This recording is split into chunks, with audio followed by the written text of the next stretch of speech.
Elhamdülillah ve salatu ve selamu ala Resulillah amma ba'd. Hurmat murtavanlar, assalamu alaikum. Allah Taala har birinizге жарқын, маанайды, ошондой эле бакубатчылык бергенден болсун. Бүгүнкү сабагыбыз ынтымак жана ошондой эле момундардын жүрөктөрүнүн биригүүсү жөнүндө болмокчу.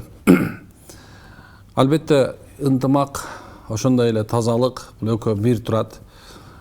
Ар бир сөздүн өзүнүн мааниси бар, ошондой эле ички жана сырткы мааниси менен болот. Биздин динибизде, же болбосо ислам дининде, мусулманчылыгыбызда ынтымакка өзгөчө көңүл бурулат. Анткени Алла Таала өзү улуу кудуреттүү, өзү улуу зат болгон Кур'ан-ы Керимде баардык момундар бир тууган деген. Же болбосо баардыгыбызды ким ла илаха иллаллах айткан болсо, ошо келмени айткан болсо, жана ошого ишенген болсо, тастаган болсо, баардыгын бир тууган деген. Демек, бир тууганга кайсы нерсе арам болгон болсо, ошол нерсе арам болду, кайсы адал болгон болсо, ошол нерсе адал болду. Муну менен белгилей турган нерсе биздин ата-бабабыз дагы өзүндө макал лакаптарына көптөн салсак, ырыс алды ынтымак деп, ынтымактын, жакшылыктын башат экенин белгилеп кеткен. Азыркы ушул заманда көптөгөн жашоодо болуп аткан баяндарыбыз, кылып аткан иштерибиздин көпчүлүгү бизге көргөзүп турат. Кайсы жерде ынтымак бар болсо, ошол жерде береке бар экенин, жана кайсы жерде адамдар бири-бири менен ырашкерлик менен, бири-бири менен ынтымак менен жашап аткан болсо, ошол жерде өнүгүү өсүүнү көрүп атабыз. Мейли кайсы жаатында болгон болсун, мейли дин жаатында болгон болсун, мейли дүйнө жаатында болгон болсун, сөзсүз өсүштөрдү көрүп атабыз.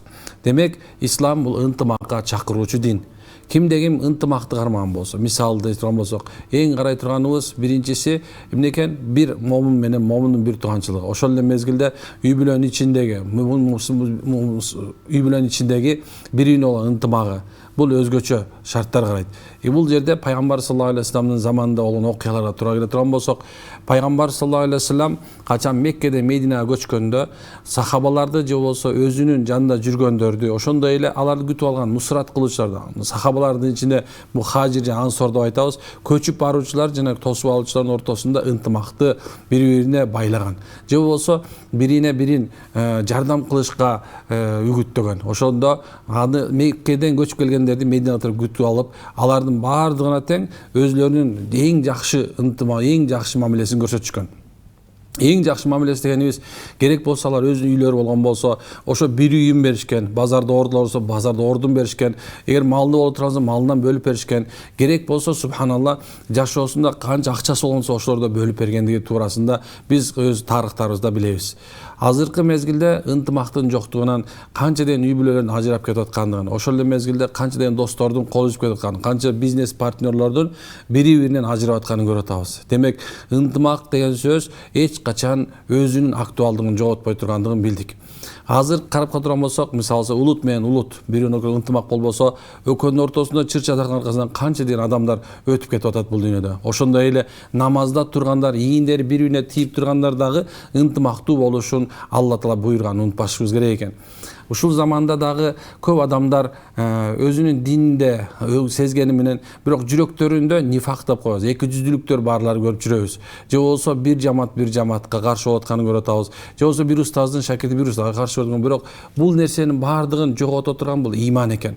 Кимде ким чыныгы иман келтирген болсо, демек аларда жүрөгүндө ынтымак болуп аткан. Же ошондой эле башка бир мусулманга болгон сүйүү мухаббат боло турган анык экенин билип атабыз. Көп адамдар пайгамбар саллаллаху алейхи вассалам бир хадисинде ушундай дейт: акыр заман белгилеринин бирөөсү, кээ бир адамдар ошо жуукка кийим кийишкен болушат, бирок субханалла адамдардын баары аларды эң такыба адам деп ойлошот, бирок алардын жүрөгүндө карышкыр болот деген. Дегенибиз, жүрөгүндө бирөө болгон көрө албастык, кек сактоо, жек көрүү деген нерсеси боло тургандыгын айтып кеткен. Демек, урматтуу көрөрман, сиз өзүңүздү канчалык деңгээлде бир тууганчылыкты куруп атасыз? Канчалык деңгээлде өзүңүздүн бир тууганыңызга жакшы мамиле кылып атасыз? Кантип бир тууганчылык куруп атасыз? Мейли тамак ашыңыз мененби, мейли акча тыйыныңыз мененби, балким такыр болбосо дагы кыргызча айтканыбызда эмнекен, аш жебестен каш жегиле дейт. Балким кашыңызды төмөн түшүрүп, башка бир мусулманга зыян келтирип аткан жоксузбу? Мына ушул жөнүндө да ойлонуп коюшубуз керек экен.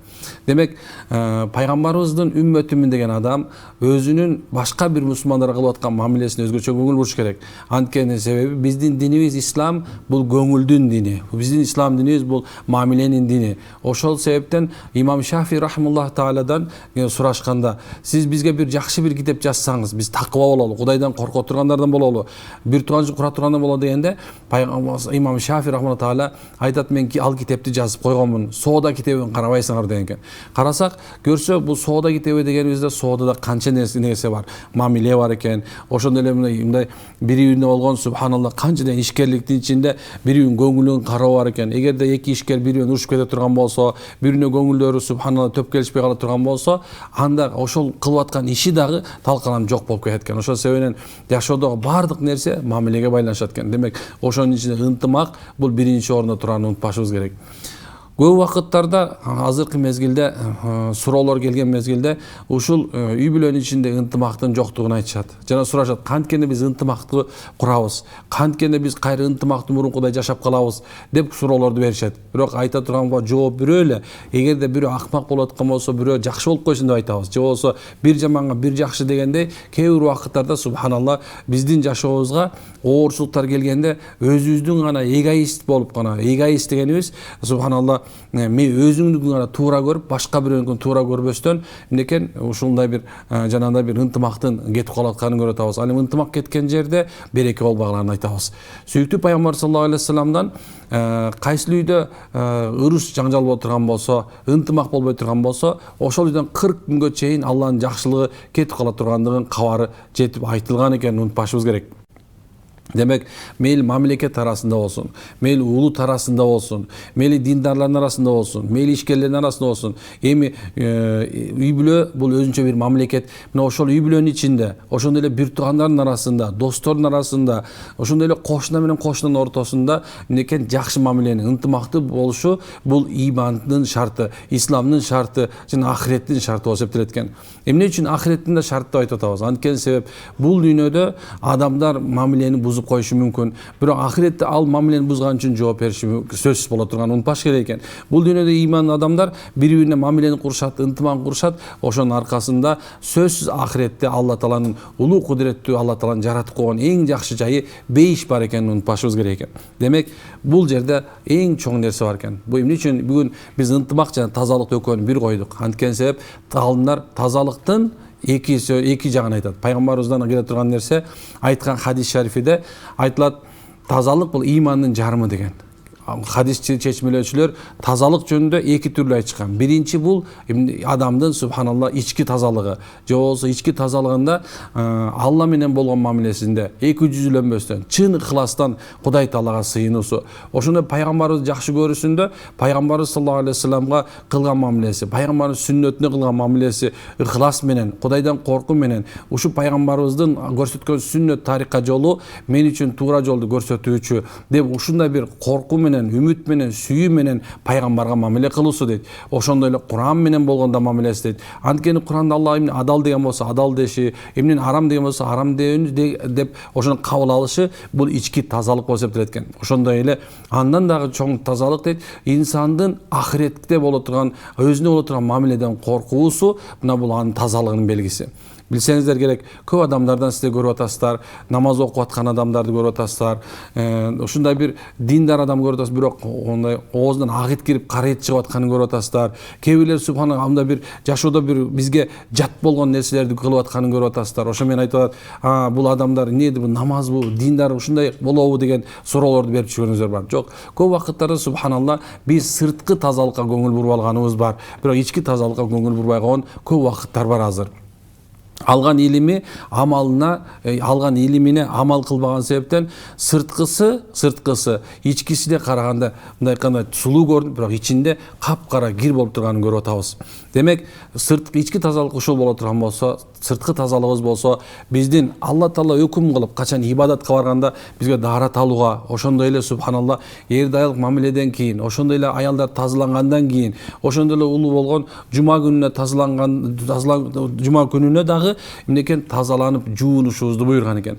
Ислам дини тазалыктын дини. Ислам дини тазалыктын дегенибиз баардык жагынан биз өзүбүздү карашыбыз, кийим жагынан дагы, турган турпатыбыздан дагы, сүйлөгөнүбүздөн дагы, керек болсо жеп аткан тамагыбызда кээ бирлер мисалы азыркы заманда адал, халал деген жазууну көрүп алып, мына итиркейге келген адамдар көрүп атабыз азыркы мезетчи. Эмне үчүн энди ошо адал деген нерсеге көңүл бурбаган себебинен экен. Адал деген эмне экенине маани бербегенинен, эмне жөнүндө сүйлөнүп аткандыгын эмне экен билбеген себебинен. Керек болсо мына адал деп эттен карай турган болсоңуздар, тазалыгын карап атабыз да. Адал деген тазалык деген сөз. Биринчиден, керек болсо мал мууз алып атканда, ошол эки мууз алып аткан малдын дагы анын ниетибизде Аллах үчүн болушу үчүн, Алла тарапка болушу дагы бул ошонун тазалыгына алып келет. Ошол эле мезгилде ошол малдын доңуз болбоштугу, жанагындай бир эшек болбоштугу, мындай жырткыч хайван болбоштугу шарт кылынган нерсе, ошонун ичиндеги болгон жана микробдор, микроорганизмдер адамдардын денесине кирип, адамдарды ооруга алып келип чалдыктырып коюш коркунучу бар экенин карап, шариятыбыз керек болсо жеп аткан тамагыбызды да адалдыкка караган. Пайгамбар саллаллаху алейхи вассалам адал жегенде, адал жеп аткан адамдын дуасы кабыл болуп турганын, анын ибадаты кабыл болуп тургандыгын, ошондой эле анын адамдын жүзүндө жундай жылуулук, мээрим боло турганын айткан экен. Ошол себептен тазалыкка да көңүл бурушубуз керек. Азыркы мезгилде биз көңүл бурбай калдык. Аны эмне үчүн десе, биз мындай бир кээ бир убактарда бул сүннөт кийим деп, же болбосо кээ бир убакта мындай кийимдерибизде дагы ушундай бир тазалыкты карабай калдык. Мындай бир жүргөн тургубатыбызда карабай калдык. Алла Таала сулуу, Алла таза, Алла Таала сулуулукту жана тазалыкты жакшы көрөт деген пайгамбардын айткан сөзүн унутуп бараткандайбыз туугандар. Эми кээ бир суроолор бар экен, ошого жооп бергенге аракет кылалы иншалла. Эгерде бат-баттан сүйлөп сиздердин мындай угушуңуздарга, түшүнүшүңүзгө оорураак болуп калганса, кечирим сурайбыз алдын ала. Ассаламу алейкум устаз. Жакында 2 жашар баламдан айрылдым. Баламды аябай сагындым. Үйдөн чыккым келбейт. Кечке ыйлайм. Мындан ары кантип жашоомду улайм? Устаз, өтө оор болуп жатат. Жооп бергениңизге терең ыраазымын. Аллахым ыраазы болсун. Инна лиллахи ва инна илейхи раджиун. Биз Алла тараптан келгенбиз, Алла тарапка кайтып барабыз карындашым. Алла Таалам сизге береке берсин. Кыргызда сөз бар, Кудай берерин унутпасын дейт. Кудай берерин унутпасын дегенибиз, Кудай насип кылса иншалла, Алла Таала дагы балдарды берерин унутпасын. Кудайга көз жашыңыз канча төгүлгөн сайын, Алла Таала мээримин сизге төгүп койбойт. Балки субханалла, сиз канча сабыр кылган сайын, Алла берген тагдыр экен деп ыраазы болсоңуз ушул нерсеге, Алла Таала сизге анын ордуна Кудай берсе андан да жакшысын, Кудайым буйрса дагы 2-3 дагы балким, эгерде мурун төрөгөн балдарыңыз болсо, ошого шүгүр айтыңыз. Келечекти ойлой турган болсоңуз, Кудай берсе төрөй турган балдарыңыз ойлоңуз, үй бүлөңүзгө ынтымак алып келиңиз, өзү де сол бузуп албаңыз. Шариятыбызда ыйлоону, баланын аркасынан, чарчап калган баланын аркасынан ыйлап, чачтарды жулушубузду, бетибизди тытышыбызды, ошондой эле жашоодон үмүттү үзүп коюшубузду тыйы салат. Тыйганда жөн эле эмес, балки Аллах Таала өзү тыйы салган. Сабыр кылышыбызды, мусибатка, оорчулук келген болсо сабыр кылышты Алла Таала Бакара сүрөсүндө аны ачык, айкын тыйып койгон, же болбосо айтып койгон бизге. Ассаламу алейкум устаз, Кудайдын буйругу экен, көп карыз болуп, түшүмдө мен өлгөндө ак көгүчкөн үйдөн мүрзөгө чейин коштоп барат. Акыркы күндөр ден соолук начарлап, көп сыгылчу болдум. Өлүмдү эстеп эле 3-4 күн болуп калды. Ошол түштөн көргөн көгүчкөн үйгө келип туруп устаз. Бул дүйнө өзү сыноо. Бул дүйнө сыноо дегенибиз ар бир адамдын башына ар кандай нерсе менен сыноо келет. Бирөөнү Алла Таала мындай финансовый жактан, бир жактан моралдык жактан, кээ бирлерine күйөөсү жактан, кээ бирлерine аял жактан, кээ бирлерine баласы жагынан, негизи эле бүт жагынан ар кандай ким кайсы нерсеге таянса, сөз ошол нерсе менен сыноо көрөрүн унутпашыбыз керек. Алла Таала улуу кудуреттүү, бизге билет, биз көтөрө албай турган сыноо берген жок. Эгерде сиз ушул нерсеге тагдыр экен деп ыраазы боло турган болсоңуз, албетте субханы мындан оңоюраак чыгасыз. Мен эмне үчүн тагдыр экен деп атканым, жашоодо келип чыккан жыйынтыкка ыраазы болгон гана адам бактылуу болот. Эгерде сизге ушул нерсеге ыраазы болуп турсаңыз, Алла Таала чыга турган, өзүбүз күтпөгөн, ойлобогон жерден жол таап берет. Ал эми өлүмдү эстеш күнүнө 27 жолу эстешибиз керек болсочу. Пайгамбар, сүйүктүү пайгамбар саллаллаху алейхи вассалам күнүгө өлүм жөнүндө айтып турган. Биз исламда өзү өлүм жөнүндө көп айтабыз. Анткени себеп бул өлүм субханалла жашоодо проблеманы чече турган нерсе эмес, проблеманы баштала турган жери болуп эсептелет. Бул дүйнө убактылуу, ахирет түбөлүктүү. Ошол себептен андан көрөк бул дүйнө жакшы көбүрөөк амал кылыңыз, ойлоңуз, ахиретиңизде канча амал кылдыңыз, канча жакшылыкты кылдыңыз, мына ошол жөнүндө көңүл буруп койсоңуз жакшыраак болот деп ойлойм. Канча намазыңыз бар, канча зикириңиз бар, канча садакаңыз бар, канча адамдарга жакшылык кылдыңыз, мына ошол нерсеге көңүл буруңуз. Ал эми карыздын эмеси Алла Таала тарабынан эгерде карыз берем деген болсоңуз, сөз кутулуунун жолун таап берет Аллахым. Устаз жайдын башында кырстап жыгылгам, сол көзүм көрбөй жатат. Дуа кылып коюңузчу. Алла таалам сизге шифа берсин. Алла таалам сизге шифа берсин. Ошондой да ошол Кудай таалам субханалла ооруну дагы бул сыноо катары берген. Кудай таалам күнөөңүз кечирсин, даражаңыз көтөрсүн.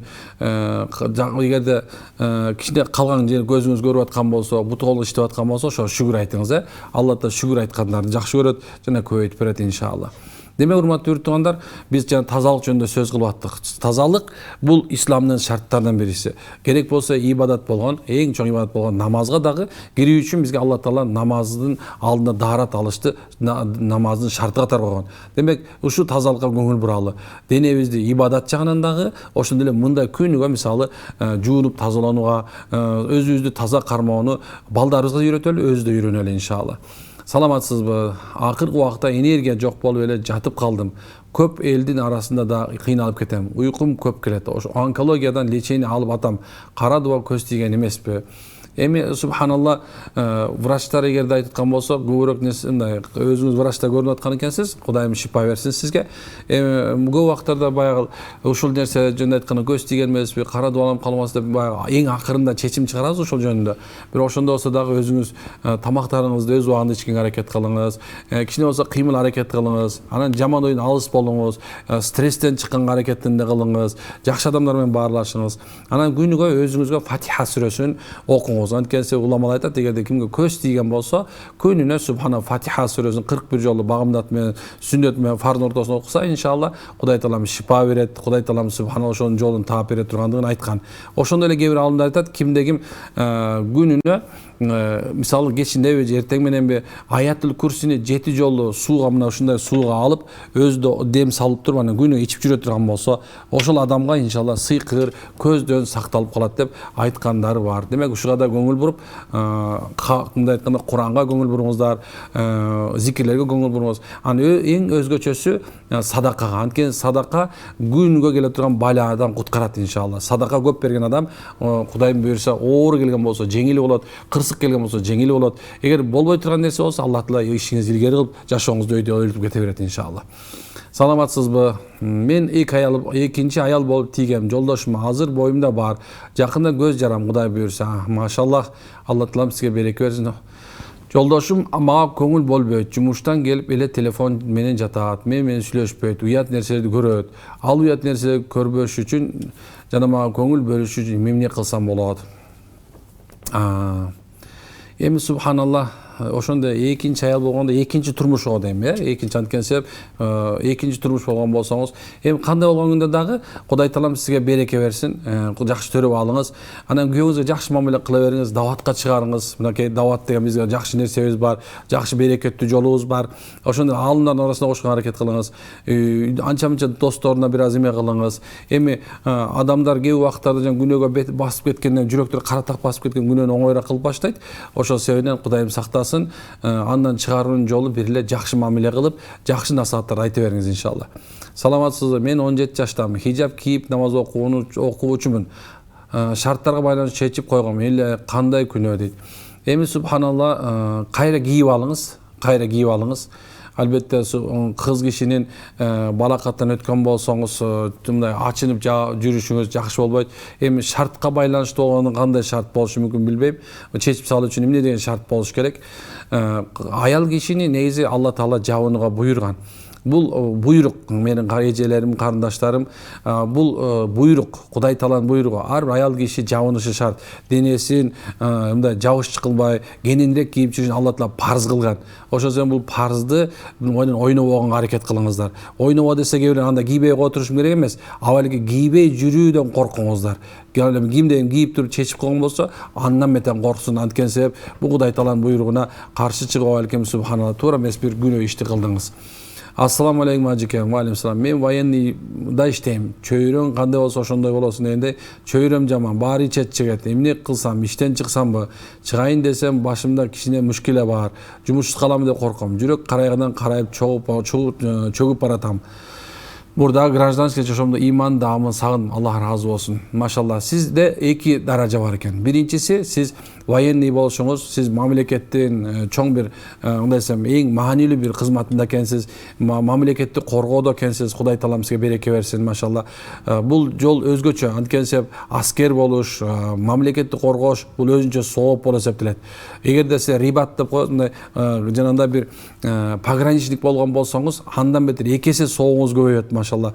Ошол эле мезгилде эми сиздин чөйрөгүз жанакында болуп аткан болсо, сиз алар менен ошо иман чөйрөсүн чакырууга мүмкүнчүлүк берип Алла таала. Амалыңыз менен, тилиңиз өтпөй аткан болсо, амалыңыз менен ошолорго, алардын көзүнчө уурдабаңыз, алардын көзүнчө сөгүнбөңүз, алардын көзүнчө чекпеңиз, ичпеңиз. Мына ошондой нерсе менен көрсөтө турган болсоңуз, адамдар негизи жакшы амалдын кулу болуп эсептелет да. Эгерде сиз жакшы жүргөн болсоңуз, жакшы жүрө турган болсоңуз, адамдар сизди уга турган болуп калат, кайын буюрса. Ал эми жумушуңузду тыштап, же болбосо гражданский болушты каалап аткан болсоңуз, өз ишиңиз, бирок ошондосо дагы мындай сооптуу жерге бекеринен сизди алып келген жок Кудай таалам. Ошол жерде дават кылып, ошол жерлерге машалла жеткизиңиз. Ассаламу устаз, кандайсыз? Устаз, апам ооруп Индия мамлекетинде операция болуп жатат. Бир дуа алып коюңузчу. Аллахым разы. Аллахым шифа берсин. Аллахым раббан нас, адхи бил бас, ва шифа анта шафи ла шифаук илля шифадан сакам. Аллахым шифа берсин. Алла таалам өзү райым кылып апаңызга айыгыша мүмкүнчүлүк берсин. Ассаламу алейкум. Мен 5 маал намаз окуймун. Күндүз бетиме СПВ крем жагып жүрөм. TikTok'ta videolar жүрөт, капкара болуп көрүнөт экен. Атайын камера менен караганда СПФ крем водостойкий суу өткөзбөйт. Даарат алганда жууп ташташ керекпи? Эми бул жөнүндө менин кабарым жок экен, чын-чынына келгенде. Субханалла. Негизинде эле ушул эгерде суу өткөзбөй турган нерсе болсо, аны жууп салганыңыз туура. Солнце защитный крем го дейм. Ошо да күндөн сактоочуга. Эми субханалла негизи өзү даарат өзү сактайт да. Анан кээ бир жана андан да башкачараак карагыла, алким субханалла жакшы болот. Жана бирок эгерде суу өткөзбөй анык болсо, анда даарат өтпөй калат, ошону жууп салыңыздар. Ассалам устаз, менде мындай суроо бар. Ата-энемдин уруксаты жок эле жол салындым. Машалла, Алла береке берсин. Бирок көп уруш болуп мага нааразы экендигин айтты. Жана бул нааразылык жашоо таасирин тийгизет деп айткан эле. Эми мен эмне кылам? Ата-энемдин ыраазылыгын кантип алам? Машалла, сиздин жолук салынышыңыз өзү ата-энеңиздин ыраазылыгын алганыңыз ошол экен. Ата-энеңиз субханалла сиздин бул намазыңызга, сиздин жолуңузга тоскоол болгонго мындай бир кандай десем, эч бир акысы жок. Анткени улуу кудурет Алла тааланын буйругу ата-эненикинен өйдө турат. Сиз ата-энеңизге ошондо урушса дагы бетинен өбө бериңиз, жакшы мамиле кыла бериңиз, маша ошол эреке болуп эсептелет. Ал эми ата-энеңиз сизди чеч деген сайын Кудай сактасын күнөөкөр болуп атат. Сизге ушундай бир намаз окуба, хижабың чечип аткан болсо, жолуң чечип аткан болсо күнөөкөр болуп атат. Ошол себептен аларга да айтыш керек, күнөөкөр болбоңуздар деп, жакшы мамиле менен подарканы бериңиз, мамилесин жакшылык бериңиз иншалла. Ата-энеңиз сизден ыраазы эле. Бул нерсе шылтоо болуп калбасын чечишке. Ассалам устаз, балам заикасы дед, кээ бир тамгалар тили келбей калат. Ар жакка алып бардык, бирок жардам бербеди. Кандай кылсак болот? Эми заикасы эткен болсо, алым жүрөгү өчүп калгандыр, алым да бир медициналык бир эмеси бардыр. Бир карап көрүңүздөр, жүрөгүн көтөртүп көрүңүз дегендей, ошондой амалдар кылып көрүңүздөр, машалла. Ассаламу алейкум ва рахматуллахи ва баракату. Ва алейкум салам ва рахматуллахи ва баракату. Устаз, суроом боюмда бар, багымдатка тура албай калып атам. Турганда көп ок койсом болобу? Эми аракет кылыңыз турганга. Эгер тура албай калсаңыз, эми бул да болсо бир алсыздык, кээ бир убактарда иман алсыздык болот. Ошол замат турар замат, машалла күн чыккан болсо, казасын 2 рекет сүннөт, эгер парзын кылып окуңуз.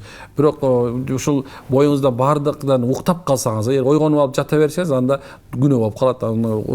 Эгер уктап калган болсоңуз, туруп ошол замат казасын окуңуз. Ассаламу алейкум, ва алейкум салам. Мен аялым экөөбүз урушуп кетип, аялым Москвага кетип калган. 4 ай болду. Ошондо ал күнөө кылса, мен жооп беремби? Акырды жарашалы десем, ажырашам деп көнбөй жатат. Эмне кылсам болот? Кайнатам мен кайноо айтсам көнбөй жатат. Эмне кыл деп кеңеш бересиз? Сиз ошо Москвага барыңыз, аялдын аркаңыздан барыңыз.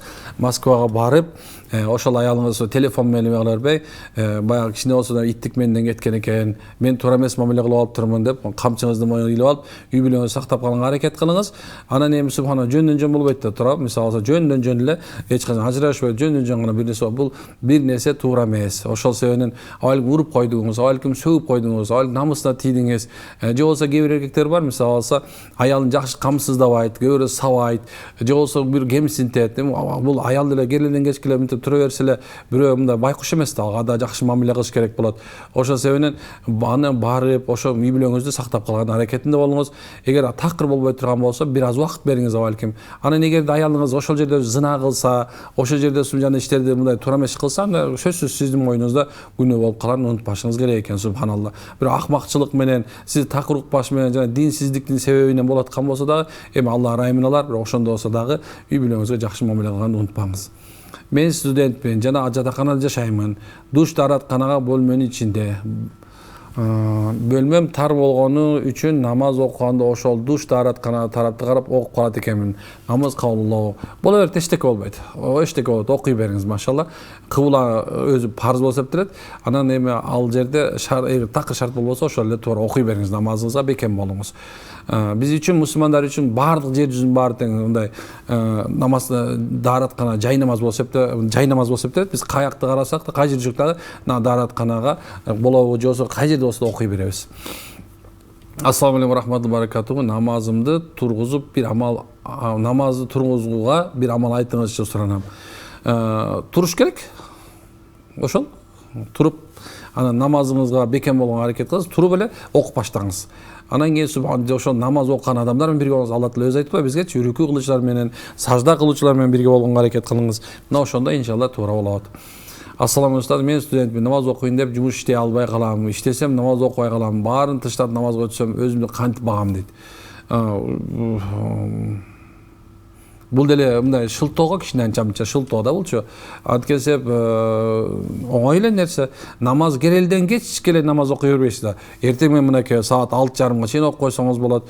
Мына пештин 1:30 болгон болсо, ошону саат кечки 5:30 чейин окусаңыз болот. Убак ортосунда сразу окуп койсоң. Анан мисалы 5:30 болсо, асыр кирген болсо, шамга чейин окусаңыз болот. Эми шамды куптанга чейин окусаң болот. Куптан таң аткычын окуй берсеңиз болот. Субхана, эч кандай эме жок. Болгон нерсе ошо кантип багам эмес, ырыс. Мындай кээ вакыттарда адамдар туура ойлонгонду үйрөнүш керек да. Динди туура ойлонуңуздар. Дин өзү машакат эмес. Динди адамдар өзү машакат кылат. Ошол себептен субханалла оор нерсе кылып албаңыз. Канча жеңил көрсөңүз, ошончо жеңил боло берет, машалла. YouTube'га анимация, мультфильм жана телефон, компьютер оюндарын чыгарып акча тапса арам эмеспи? Анимация мультфильмдериңиз, ошол мультфильмиңиз туура мультфильм болсун. Мисалы адамдарга жакшы мамиле берип турган. Жозда азыркы бир жанагындай бир мультфильмдер чыгат го, унитаздын ичинен кишинин башын чыгарыпчы. Ошондой болбосо, субханалла, тартсаңыз болот. Анан кийин ошол жерлерге мисалы мультфильмди тартып, же жакшы бир роликтерди тартып, өзүңүз акча тапкан болсоң арам деле эмес бул. Болгон нерсеси жанагындай бир чечинип алып, мына көрүп атабыз, Бишкектин так ортосунда аялдар, кыздар чечинип алып, жанагындай өзүлөрүн жатат YouTube'га киргизип ушу адам бузуп атабы, ошол күнөө, Кудай сактасын. Ассаламу устаз, пияздын кабыгын чендилен өрттөсө болобу? Негизи бул сөз мындай илгерки замандарда адамдарда жанагындай бир кошуналар өтө жакын болгондо, анан ошол кошунасынын мындай үйүн өрттөгөндө, үйүнө сасык баяга киргенде, анан ошол туура эмес болгон да. Анткени мусулманга зыян келтирбеш керек деп кээ бир аалымдар ошо пиязды өрттөсө кедейчилик келет деп ушундай кошуна. Кедейчиликтен эмне кедейчилик десе, ошол жерде үй бүлөнүн ичиндеги болуп аткан жанакыл туура эмес мамиле кылган себебинен адамдардын ортосунда бир жаңжал чыгып кетиши мүмкүн деген негизде болгон. Анан эми аны азыр жөн эле эмеге салыңыз дагы, мусоркага ырытып коюңуз, ошол жакшы болот иншалла. Ассаламу алейкум устаз, тандалган хадисе китебинен бир хадис окуп калдым. Таспихти парз намаздан кийин тарткан жакшыраак деген. Бизде намазды толук окуп бүткөндөн кийин тартылат таспих, кандай кылганыңыз туура болот? Эми бул субханалла, бул хадис бар. Ошондой эле муслимде да хадис бар. Негизинде парз намаздан кийин дегенде бизде Ханафи мазхабынын аалымдары хадистердин негизинде пайгамбар саллаллаху алейхи вассалам парз намаздан кийин деген. Парз намаздан кийин дегенде эмнекен биз карай турган жерибиз бар. Бардык намазда бүткөн, сүннөт бүткөндөн толугуну аягында зикир кылышты жакшы көрүшкөн жана туура макул көрүшкөн. Ошол себептен бизде бардык ошо Кыргызстан боюнча 3 дуа кылабыз намаздан кийин. Аятыл күрсү окуп туруп, таспих тартып, салават айтып, Куран окуп, анан кийин субханалла биз мындай тартибин бүтүрөбүз. Ушул жакшы болуп эсептелет иншалла. Саламатсыз, баланын 40-ын ровно 40 күн чыгарыш керекпи? Же чачың тырмагын 40 күн дегенде алыш керек? Жок. 7 күндөн кийин алып баштайсыз машалла. 7 күндөн кийин чачын аласыз, 7 күндөн кийин субханалла акыйкасын жентегин бересиз, 7 күндөн кийин эмне экен атын коесуз. Мына ушул жакшы болуп берет. Ал эми кыргызда болсо 40 кашка жуунтуп 40 күн деп айтабыз, эми бирок ошондо болсо 7 күн деп пайгамбардын сүннөтү болот экен туугандар. Демек эмне экен келиңиздер эми. Алла таала баарыбыз кыргыз элге ынтымак берсин, жамаат ортосуна ынтымак берсин. Ошондой эле баардык мусулмандардын жүрөктөрүндө дагы, денелерибизге дагы, коомубузга дагы, эл журтубузга, шаарларыбыз, айылдарыбызга Алла таала тазалыкты берсин. Жана таза болушка бекем болот. Кандай эле Исхак Разаков айткандай, сен таза болсоң, мен таза болсок, коом, эл, мамилеге таза болот дегендей эле Алла баарыбызга тазалык берсин, ынтымак берсин. Ассаламу алейкум ва рахматуллахи ва баракатуху. Баарыңыздарга Алла таала жакшылык берсин.